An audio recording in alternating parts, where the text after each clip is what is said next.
मसीह से प्यार का इजहार कर सकूं कैसे, मसीह से प्यार का इजहार कर सकूं कैसे।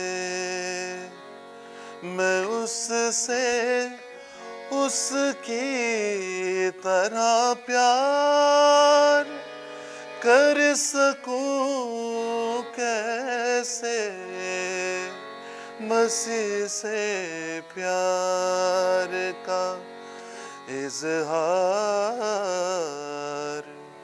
कर सकूं कैसे।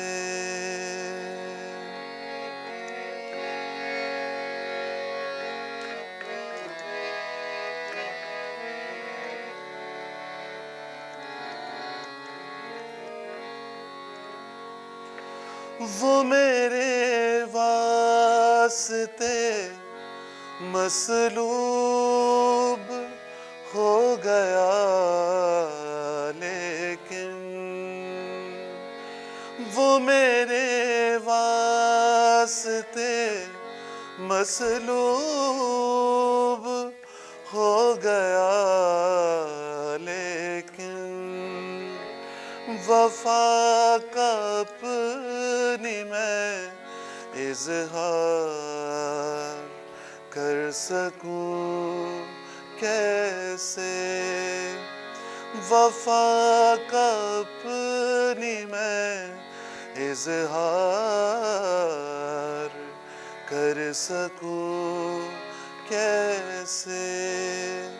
मैं उससे उसकी तरह प्यार कर सकूं कैसे, मसीह से प्यार का इजहार कर सकूं कैसे। हकीर जान कर जो जुल्म करते रहते हैं, हकीर जान कर जो जुल्म करते रहते हैं, हकीर जान कर जो जुल्म करते रहते हैं, मैं आगे दूसरा रुखसार कर सकूं कैसे। मैं उससे उसकी तरह प्यार कर सकूं कैसे, मसीह से प्यार का इजहार कर सकूं कैसे। खुदावंद यीशु मसीह के नाम में आप सबको मेरा सलाम। मैं गुलफराज इनायत सहोत्रा, मेरा ताल्लुक़ पंजाब के शहर रावलपिंडी से है और मैं अपने बाप के घराने में अपने बहन भाइयों में सबसे छोटा हूँ। अरसा 7-8 साल हो गए मुझे रावलपिंडी से कराची मूव हुए, मैं यहीं पर सेटल्ड हूँ। प्रोफेशन के हवाले से मैंने म्यूज़िक इंडस्ट्री को आके ज्वाइन किया, ऑडियो और वीडियो प्रोडक्शंस की, इवेंट मैनेजमेंट और इस तरह के जो रेलेवेंट काम थे उनमें आके अपनी सर्विसेज का आगाज़ किया और इस तरह से मैं अपनी प्रोफेशनल लाइफ का आगाज़ इस शहर में आके किया। चूँकि वालिदैन बचपन ही में चले गए थे तो उनकी गैर मौजूदगी के सबब से और ज़िंदगी में काफ़ी सारे चैलेंजेस थे जो साथ साथ थे, उनको निबटना, उनको देखना था। सफ़र और खुदा उनके साथ दोस्ती का ये सिलसिला 94 से शुरू हुआ और मैंने चर्च के साथ फेलोशिप रखना शुरू की और मुझ पे इस बात का इंकशाफ हुआ कि मेरी आवाज़ अच्छी है और मुझे क्वायर में, हम्दो सना में एंटिसिपेट करना चाहिए, आगे आना चाहिए। मुझे चर्च ने, यूथ ने इनकरेज किया। इब्तदाई तालीम मैंने मौसीकी की डॉक्टर हिज़कियल सिरोश और सैमुअल गिल साहब से पाई, और इस तरह से ये सिलसिला शुरू होते होते सफ़र जारी रहा। परस्तिश के नाम से एक एल्बम मसीही गीतों का रिलीज़ हुआ था 95 में, जिसको हमने वेव स्टूडियो में राजा हैरिसन के साथ किया था रिकॉर्ड। उसकी मुआवनत सैमुअल गिल साहब ने की थी, और उसमें मेरा ड्यूट सॉन्ग जिनको खुदा ने जोड़ा है कभी उनको जुदा ना करना, ये अर्नस्ट मल साहब की आवाज़ में ये स्टूडियो में बाद में रिकॉर्ड हुआ था। पहले ये मेरी आवाज़ में रिकॉर्ड करवाया बुज़ुर्गों ने, और उसके साथ 2 गीत और थे। इन्हीं लोगों के साथ, इसी टीम के साथ मिल के पीटीवी इस्लामाबाद से बिलखसूस और फिर लाहौर से भी ईस्टर और क्रिसमस के प्रोग्राम्स किए, जिनमें मैंने मसीही गीत गाए। अरसा 4 साल 5 साल का सफ़र गुज़रा। मुझसे कुछ गलत फ़ैसले हुए जिनको लेकर मैं बैक स्लाइड कर गया, और फिर खुदा उनके साथ दोस्ती का ये सिलसिला मुनक़ता होने का जो गैप है, ये तकरीबन 12 से 13 साल रहा। उसी दौरान मैंने शादी कर ली, और फिर चूँकि वालिदैन नहीं थे और घर की तरफ से ज़िम्मेदारियाँ और चैलेंजेस बथेरे थे, तो मुझे उनके साथ ऑक्यूपाई होकर ये सारा वक्त गुजारना पड़ा। और फिर 2007 में मैं कराची मूव किया। यहाँ आके मैंने इंडस्ट्री में अपना प्रोफेशनल करियर बहैसियत एक म्यूज़िशियन के, एक प्रोड्यूसर के स्टार्ट किया, और करते करते ये सिलसिले जो नाखुदाई का दौर था, ये बदतर होता चला गया। दुनियावी मामलात में मैंने तरक्की की, एक प्रोफाइल्ड लाइफ को मैंने अचीव किया, एक दुनियावी सतह पे कामयाब आदमी बना, और उसमें मेरा हल्का अहबाब भी इंडस्ट्री को लेकर फिर पॉलिटिशियंस में और उनसे कंसर्निंग लोगों में मेरा उठना बैठना, और फिर वही सारे तारीकी के काम जो एक सेल्फ इंडिविजुअल इंडिपेंडेंट शख्स से आप तवक्को कर सकते हैं, वो सारे लवाजमात मेरी ज़िंदगी का हिस्सा थे। यहाँ तक कि मैं लिटरली मौत के दहाने पे था। मुझे याद है कि मैं पंजाब गया अपने एक भाई की शादी करवाने के लिए, और ये मेरे माँ बाप के छोड़े हुए अधूरे और बड़े कामों में से एक आखिरी काम था जो खुदावंद ने उन वक्तों में मेरे हाथों से करवाया। अब जब मैं वापस कराची लौट रहा हूँ अपनी उसी लाइफ को दोबारा कंटिन्यू करने के लिए, तो मेरे अंदर ये बात चल रही है कि गुलफराज, अब तो तेरे पास कोई उज़र बाकी भी नहीं रहा कि तू अपनी ज़िंदगी को खुदावंद के सामने सरेंडर कर दे। तो दिसंबर की बात है, 2009 दिसंबर की, जब मैं पंजाब से वापस आया, तो फेसबुक पे मेरे एक दोस्त ने मेरे साथ क्रिसमस ग्रीटिंग का एक कार्ड शेयर किया, जिसमें बड़ी खूबसूरत दिल को मोह लेने वाली बातें थी खुदावंद की शरीयत से मुतालिक और उस प्यार के मुतालिक जो वो मुझसे करता है। मैं अपने आप को रोक नहीं पाया और मैंने उस पर कमेंट किया और शुक्रिया अदा किया अपने उस दोस्त का। उस कमेंट पे उनकी एक फ्रेंड थी जो उनकी लिस्ट में थी, बुजुर्गा, उन्होंने मेरे कमेंट को रिस्पॉन्ड किया, और इस तरह से हमारी इंटरेक्शन शुरू हुई। मुझे बाद में पता चला कि ये इंटरसेसर हैं, दुआ करने वाली औरत हैं, और खुदावंद की बड़ी ज़बरदस्त और खूबसूरत खादिमा हैं। इन्होंने खुदावंद की मोहब्बत के बारे में मुझे बताना शुरू किया। मैंने उनके साथ बातें शेयर की, अपना लाइफस्टाइल शेयर किया, और तारीकी से भरा हुआ वो सारा मेरा ज़िंदगी और सराउंडिंग जिसमें मैं था, मैंने उनसे शेयर किया। तो उन्होंने मुझसे एक बात की कि खुदावंद की मोहब्बत बेटा जो तुम्हारे लिए है वो इन सारी बातों से बालातर है, और वो तुमसे इस हालत में भी प्यार करता है। मैं अपने ऑफिस में अपने कमरे में बैठा हुआ, और वो फ़र्स्ट टाइम था इन 13 सालों में कि मैंने खुदावंद की हुजूरी को बड़ी कुदरत के साथ अपने ऊपर महसूस किया, यहाँ तक कि मेरे रोंगटे खड़े हो गए, और मैंने घुटनों के बल होकर दुआ करना शुरू कर दी। और मैंने उन बुज़ुर्गा से बात करते हुए, दुआ करते हुए कहा कि मैं सच्चे दिल से चाहता हूँ कि मैं खुदावंद के साथ इस रिलेशन में रिस्टोर हो जाऊँ, बहाल हो जाऊँ, क्योंकि ये ज़िंदगी जो ये सारे साल मैं जिया हूँ, ये मैं जानता हूँ, मेरा दिल जानता है कि ये वो लाइफस्टाइल था ही नहीं जिसकी मैंने कभी ख्वाहिश की थी, कभी डिज़ायर की थी। बावजूद इतनी आसाइशें और इतना सब कुछ ज़िंदगी में होने के, मैं अक्सर दिनों में, हफ्तों में अपने आप को दुनिया की इस गहमा गहमी से, इन शोर शराबों से अलग करता हूँ, और कहीं किसी अकेली जगह पर जाके बच्चों की तरह बिलक बिलक के रोता हूँ, सिर्फ़ इसी एहसास को, इसी दर्द को लेकर कि मुझ पर खुदावंद ने फ़ज़ल किया था और मैंने अपनी ज़िंदगी में वो फ़ज़ल खुदावंद के साथ उस रिलेशन को, उसकी हज़ूरी को खो दिया हुआ है। लेकिन आज जब मैं उसकी हज़ूरी को महसूस कर रहा हूँ, तो बस यही एक तस्दीक थी जिसकी ज़रूरत मुझे मेरी ज़िंदगी में थी। मैं सच्चे दिल से खुदावंद को अपना आप देना चाहता हूँ। और अज़ीज़ों, मैं आपको बताऊँ कि मैं चेन स्मोकर था। मैं दिन में कम से कम 2 पैक सिगरेट के पिया करता था, शराब नोशी मैं करता था और बाकी सारी शहवतें और बदकारियाँ, एक आज़ाद सेल्फ इंडिविजुअल से जो भी आप एक्सपेक्ट कर सकते हैं, वो सारे गुनाह, वो सारी बदकारियाँ मेरी ज़िंदगी का, मेरे लाइफ़स्टाइल का हिस्सा थी। मैंने वहीं पर जो मेरे पास सिगरेट के पैक्स थे, उनको मैंने डस्टबिन में थ्रो किया और मैंने अपना आप खुदावंद के हज़ूर सरेंडर किया। और फिर खुदा की बंदी ने मेरी रिक्वेस्ट पे मेरे लिए दुआ की। तो जैसे जैसे खुदावंद की बंदी ने मेरे लिए शफ़ाअत करना शुरू की, दुआ करना शुरू की, तो मैंने खुदावंद की कुदरत को, उसके फ़ज़ल, उसके रहम और तरस को अपनी ज़िंदगी में बड़ा वाज़े तौर पे एक्सपीरियंस करना, फ़ील करना शुरू कर दिया। और जिस हलके में फिर मेरा उठना बैठना था, वो ऑफ कोर्स अच्छे लोग नहीं थे। उनके मुआशरे में कुछ अच्छे किरदार, अच्छे रोल्स नहीं थे। बहुत से बड़ी सतह पे हम गलत कारियों के कामों में मुब्तला थे। अब जब मैंने खुदावंद के साथ रिलेशन में बहाली हासिल की, तो फिर मेरी रूटीन ये थी कि मैं दिन रात का ज़्यादा वक्त दुआ रोज़े में रहा किया करता था, बाइबल मुक़द्दस का मुताला किया करता था। और मेरे पास जो उस वक्त फ़ेलोशिप मुयस्सर थी, वो मेरी इसी बुज़ुर्ग माँ की थी। मैं इनके साथ रफ़ाकत में रहा किया करता था, कलाम की बातें सुनना, तक़वियत पाना और खुदावंद में ज़ोर पकड़ना शुरू कर दिया। तो ये जो दोस्त जिनके साथ मैं इंडस्ट्री के, शो बिज़नेस के काम के अलावा और बहुत सारे कामों में, गलत कामों में मुलव्वस था और किया करता था, हमारी टीम का मैं सेकंड इन कमांड था।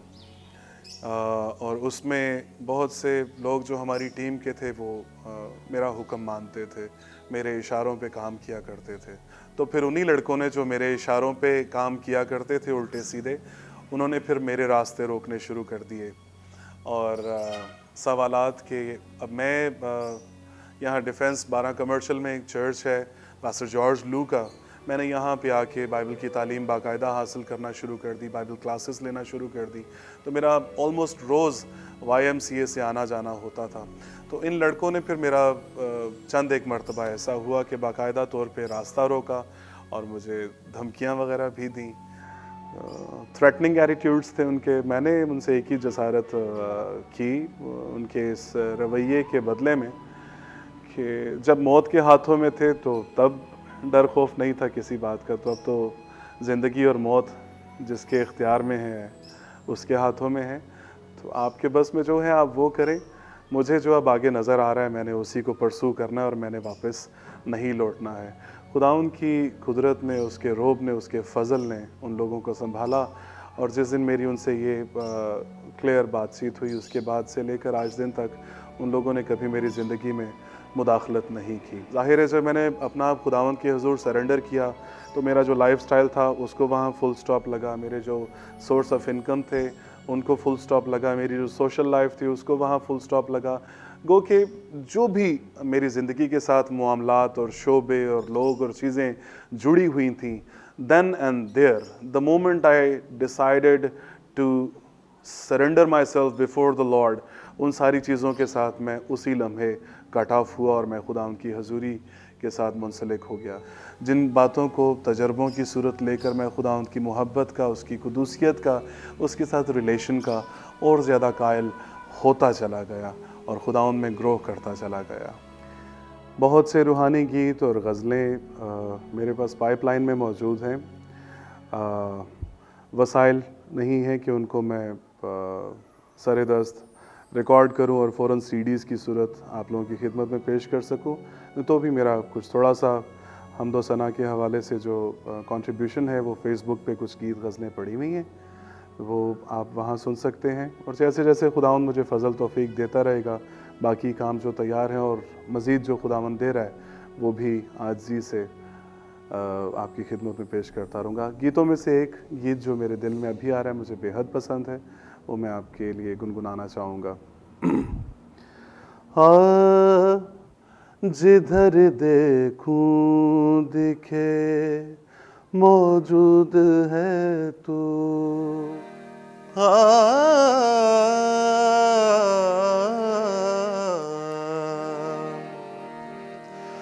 जिधर देखूं दिखे मौजूद है तू, जिधर देखूं दिखे मौजूद है तू। खुदा बंदा अकेला महदूद है तू, जिधर देखूं दिखे मौजूद है तू। खुदा बंदा अकेला महदूद है तू, जिधर देखूं दिखे मौजूद है तू। तेरी तारीफ करता खुद खुदा है, तेरी तारीफ करता खुद खुदा है, तेरी तारीफ करता खुद खुदा है।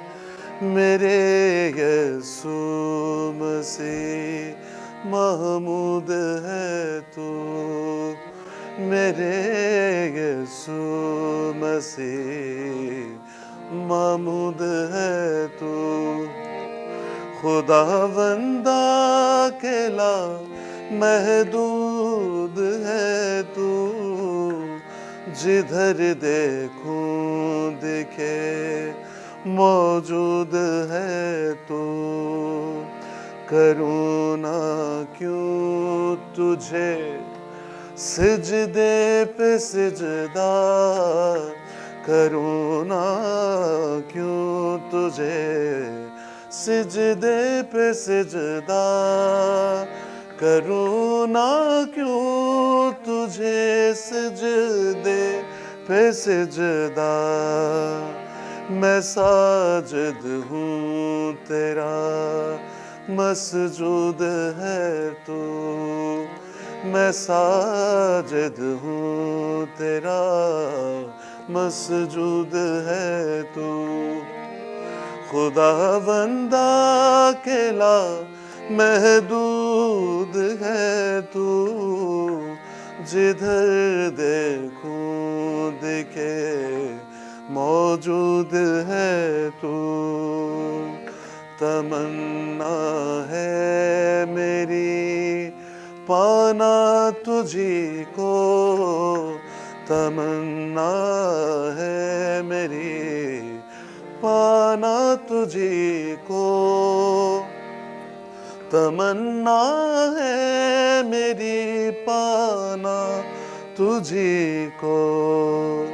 मेरी मंजिल मेरा मकसूद है तू, मेरी मंजिल मेरा मकसूद है तू।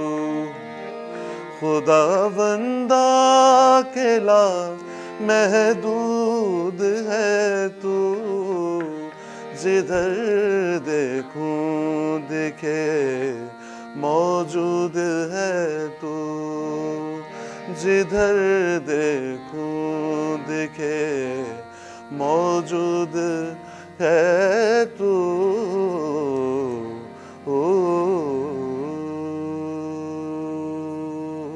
देखिए जी, वर्शिपर्स के लिए मैसेज अकॉर्डिंग टू बाइबल यसाया 43:21। जितने मसीह के बदन में लोग हैं, किसी भी शोबे से, किसी भी कैटेगरी से हैं, वो सारे परस्तार हैं, क्योंकि लिखा है मैंने इन लोगों को अपने लिए बनाया ताकि वो मेरी हम्द करें। तो इस ज़मरे में परस्तिश के शोबे में सभी आते हैं। अक्सरियत मेरे लोगों का शायद मानना ये है कि गाना और बजाना ही परस्तिश है। गाना बजाना एक एलिमेंट है परस्तिश का। परस्तिश बेसिकली लाइफस्टाइल है जो एक मसीही का लबादा है, उसकी ज़िंदगी से मुतल्लिका सारे शोबों से ज़ाहिर होना चाहिए। पर्टिकुलरली स्पेसिफ़िकली बात अगर मौसीकी की करते हैं, परस्तिश ही के अहम जुज़ की, तो आपका बराह रास्त खुदावंद के साथ बराह रास्त रिलेशन होना चाहिए। साज़ों और आवाज़ों का सबसे बुरा नमूना माज़रत के साथ कलीसियाओं के अंदर मिलता है। क्वालिटी इम्प्रूव करें, उस पे मेहनत करें। मैं हमेशा कहता हूँ, हर जगह कहता हूँ, परस्तिश करना अलियों और अब्बासों का काम नहीं है, रास्तबाज़ों का काम है। इस बात पे भी संजीदगी से तवज्जो दें। बहुत ज़्यादा डिसऑर्डर आ चुके हुए हैं। अब जो बड़े हैं वो भी इन बातों का एतराफ़ तो करते हैं, लेकिन वो कोई ऐसा सिस्टम इस्टेब्लिश करने में अभी तक नाकाम हैं कि एक तो इस काम की रोकथाम कर सकें, प्लस कलीसिया के अंदर, मसीह के बदन के अंदर डिसऑर्डर होने की वजह से जो हमारे अपने बच्चे असासा हमारा जो डिस्करेज हो रहे हैं, जिनको एक्नॉलेज नहीं किया जा रहा और वो खुदावंद की बादशाहत से, खुदावंद से दूर होते चले जा रहे हैं, इस बात के आप सभी गवाह हैं। हम एक काविश स्कूल ऑफ वर्शिप के हवाले से इन्हीं बातों को, इन्हीं आउटलाइंस को लेकर कर रहे हैं। आप हमारे साथ मिल के इस खिदमत में शामिल होना चाहें तो हमारे लिए इज़्ज़त की बात है, लेकिन अपनी अपनी जगहों पर जहां आप हैं, ज़रूर परस्तारों पे, परस्तिश पे, ये दोनों जिसके लिए हैं उसकी तालीम पे और उसके दिल पे तवज्जो देने की ज़रूरत है। शुक्रिया अदा करना चाहता हूँ व्यूअर्स आप सब लोगों का कि आपने वक्त निकाला और हमारे साथ फेलोशिप की इस प्रोग्राम को देखा। शुक्रिया अदा करना चाहता हूँ वर्शिपर्स ऑफ गॉड की टीम का और डब्ल्यू वेब टीवी का, जिनके वसीले ये अपॉर्चुनिटी मुझे मिली कि मैं अपनी टेस्टिमनी और अपने दिल की थोड़ी सी बातें आप लोगों के साथ शेयर कर सकूं। मुझे बरकत मिली इन लोगों के साथ काम करके, उम्मीद है आप लोगों को भी मिली होगी। खुदावंद यीशु मसीह आपको बड़ी बरकत दे।